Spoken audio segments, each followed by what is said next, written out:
तैयारी start. America, Israel व Iran युद्ध के कारण देश में रसोई गैस सिलेंडरों की किल्लत जितनी है उससे ज़्यादा बना दी गई है। एलपीजी का वास्तविक संकट न होने के सरकार के दावों पर भरोसा करने की बजाय लोग ज़रूरत से ज़्यादा एलपीजी जमा करने में जुट गए हैं और डीलरों वितरकों को कालाबाजारी का मौका मिल गया है। यह स्थिति चिंताजनक है, खासकर तब जब स्थानीय प्रशासन लाचार नजर आने लगे। एलपीजी का आगामी 20 दिन का स्टॉक उपलब्ध होने और घरेलू कंपनियों को उत्पादन बढ़ाने के निर्देश के बावजूद लोग पैनिक बुकिंग करने लगे हैं। एलपीजी वितरण में घरेलू उपभोक्ताओं को प्राथमिकता देने और कॉमर्शियल गैस की आपूर्ति सीमित करने के सरकारी निर्देश से घरेलू सिलेंडरों का व्यावसायिक प्रयोजन में अवैध इस्तेमाल बढ़ गया है, जो संकट को गंभीर बना रहा है। ऐसे में आपूर्ति व्यवस्था में जुटे लोगों का पहला दायित्व तो यही था कि अफवाहों को दूर करने का प्रयास करते, पर वे विफल रहे। नतीजतन महाराष्ट्र, कर्नाटक, तमिलनाडु, राजस्थान, दिल्ली, एनसीआर, पश्चिम बंगाल, उत्तर प्रदेश, केरल और तेलंगाना जैसे राज्यों में एलपीजी किल्लत को लेकर घबराहट है। भारत अपनी ज़रूरत की 60% से अधिक एलपीजी आयात करता है। इस आयात का बड़ा हिस्सा होर्मुज जल डमरू मध्य से गुजरता है, जो युद्ध के कारण कुछ हद तक बाधित जरूर हुआ है। जाहिर है, समुचित प्रबंधन का अभाव रहा तो न तो घरेलू रसोई गैस सिलेंडरों की किल्लत से जुड़ी अफवाहों को दूर करना आसान होगा और न ही कालाबाजारी की प्रभावी रोकथाम संभव हो पाएगी। संतोष इस बात का ज़रूर है कि राज्य सरकारें अपने स्तर पर रसोई गैस संकट के समाधान में जुटी ही हैं। केंद्र सरकार ने भी गैस आपूर्ति की निगरानी के निर्देश देते हुए इसकी कालाबाजारी पर अंकुश लगाने को कहा है। रिफाइनरियों को अधिक एलपीजी उत्पादन करने एवं घरेलू आपूर्ति को प्राथमिकता देने के निर्देश इसी कवायद के अंग हैं। युद्ध लंबा चला तो रसोई गैस आपूर्ति को लेकर स्थिति एक हद तक जरूर बिगड़ सकती है। रेस्टोरेंट, होटलों के साथ साथ विभिन्न सरकारी और गैर सरकारी संस्थाओं की कैंटीनों को भी भोजन पकाने में दिक्कतों का सामना करना पड़ेगा, जिसका असर कई स्तरों पर पड़ेगा। बड़े शहरों में बाहर खाना खाने वालों की संख्या भी करोड़ों में है। इनमें ज़्यादातर ऐसे विद्यार्थी या बैचलर नौकरी पेशा हैं जो हॉस्टल्स या पीजी में रहते हैं। इसका असर गिग वर्कर्स पर तो तुरंत दिखने लगा है, जो दिन भर में 25-30 खाने का ऑर्डर पहुंचाकर अपना पेट भरते थे। ऑर्डर कम होने से उनके लिए तो रोजी रोटी का संकट पैदा हो रहा है। इससे पहले कि देर हो जाए, सरकारों को स्टॉक और वितरण की पारदर्शी व्यवस्था बनाकर तुरंत इस स्थिति को संभालने का प्रयास करना चाहिए। किसी भी अफवाह का कारगर इलाज पारदर्शिता ही है।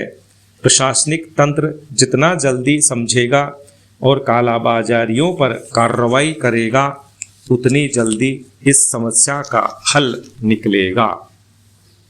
आज जब भारत स्वयं को ज्ञान और नवाचार आधारित अर्थव्यवस्था के रूप में स्थापित करना चाहता है, तब यह आवश्यक हो जाता है कि विश्वविद्यालयों में विज्ञान और प्रौद्योगिकी के क्षेत्र में पीएचडी को अधिक व्यावहारिक, समाजोपयोगी और उद्योग आधारित बनाया जाए।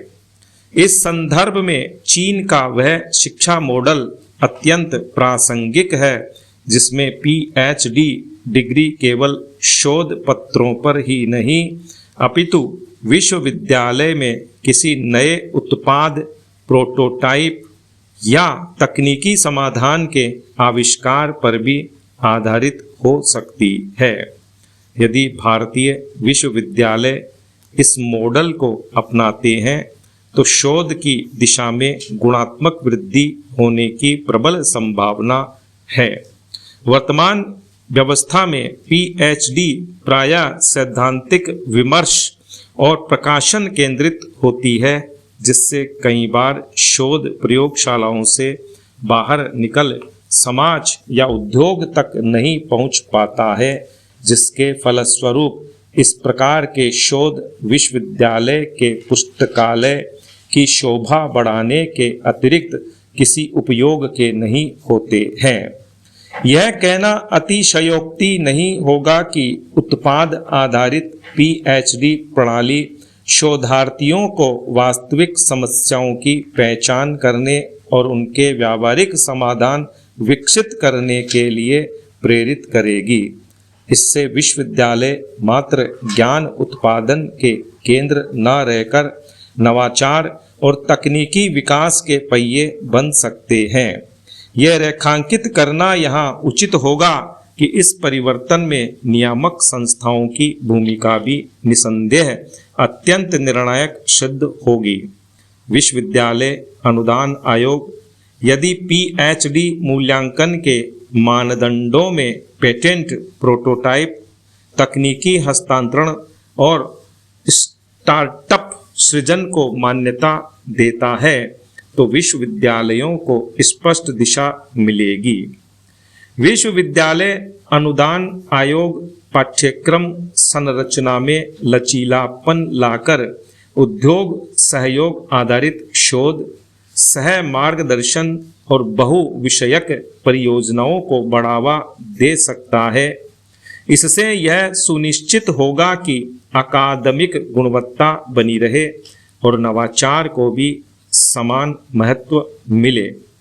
लंबे शोध एवं साहित्य समीक्षा की अनिवार्यता समाप्त कर पीएचडी शोधार्थियों के लिए प्रोडक्ट डिजाइन एंड डेवलपमेंट विषय कोर्स वर्क में सम्मिलित किए जाने की अनुशंसा की जा सकती है।